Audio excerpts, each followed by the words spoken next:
अस्सलाम वालेकुम viewers and welcome to the channel. इस वीडियो में हम ऑक्टोपस का स्टॉक का टेक्निकल एनालिसिस करेंगे। ऑक्टोपस के स्टॉक में मैंने आपको अगर चार्ट पे आप देखें तो वेव्स डिफाइन की हुई है, impulse wave, corrective wave, extension of impulse wave, ओपे corrective and then again impulse wave. तो अगर हम स्टॉक को टेक्निकल एनालिसिस करें तो जो प्राइस ने ये मूव ली थी, यहाँ पे प्राइस ने एक इम्पल्स वेव बनाई, उसके बाद प्राइस ने अपने टॉप को ब्रेक किया और यहाँ पे करेक्शन फेज बनाने के बाद प्राइस टॉप को ब्रेक करके एक इम्पल्स वेव क्रिएट की। जब भी एक इम्पल्स वेव क्रिएट होती है उसके बाद दो पॉसिबिलिटी होती है, या तो प्राइस इम्पल्स वेव कंप्लीट करने के बाद एक दोबारा करेक्टिव वेव बनाती है, और अगर प्राइस बुलिश जोन में होती है तो इम्पल्स ही वेव की एक्सटेंशन में चली जाती है प्राइस। और इस पूरे लेवल पे जो प्राइस थी वो एक एक्सटेंशनल फेज पे थी इम्पल्स वेव के, और वहां से दोबारा प्राइस करेक्ट हुई और करेक्शन लेने के बाद दोबारा प्राइस ने जो है वो एक इम्पल्स वेव अपनी इस लेवल पे जो है वो कंप्लीट कर ली है। अब जैसी इम्पल्स वेव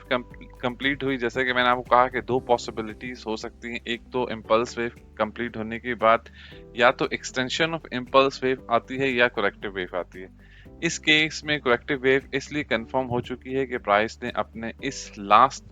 जो लो था इसको ब्रेक करके एक नया लोअर लो बना दिया है, तो जिससे ये हमें 100% क्लैरिटी मिलती है कि price extension of impulse wave की तरफ नहीं जा रही और प्राइस जो है वो अब एक करेक्टिव वेव की तरफ है। देखिए, जब करेक्टिव वेव है तो प्राइस ओवरऑल आपने एक और चीज नोट करनी है कि प्राइस का जो लेवल्स हैं, कौन कौन से लेवल्स हैं जो अब की लेवल्स हो सकते हैं।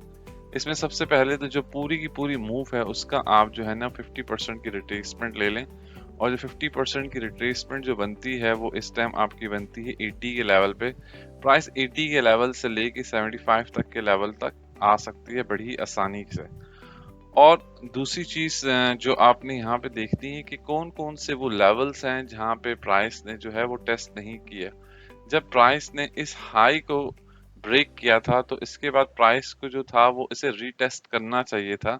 लेकिन क्योंकि प्राइस एक्सट्रीमली बुलिश साइड पे थी तो प्राइस ने इस लेवल को भी टेस्ट नहीं किया। तो अब बहुत ज़्यादा चांसेस हैं कि जब प्राइस करेक्टिव वेव बना रही है और करेक्शन की तरफ जा रही है, और ये जो मैंने डॉलर साइन आपको बताया है यहाँ पे लिक्विडिटी को डिफाइन करने की कोशिश की है कि इन इन जोन्स पे लिक्विडिटी है, तो इस लिक्विडिटी स्वीप प्लस मैंने आपको 50 एक्सटेंशन बता दी कि रिट्रेसमेंट 0.5 लेवल जो है वो आपका किस लेवल पे है।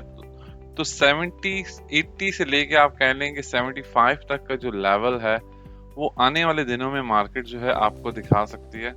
जो लोग इस स्टॉक के अंदर ऑलरेडी ट्रेड में हैं वो थोड़े कॉशियस लें और उसके मुताबिक अपनी ट्रेड को मैनेज करें। व्यूअर्स, इस वीडियो में मैंने कोशिश की कि आपको overall impulse and corrective wave के बारे में बता सकूं और मार्केट की नेक्स्ट एक्सपेक्टेड मूव क्या हो सकती है, और करंटली मुझे इस स्टॉक में लगता है कि नेक्स्ट मूव जो है वो एक करेक्टिव वेव होगी।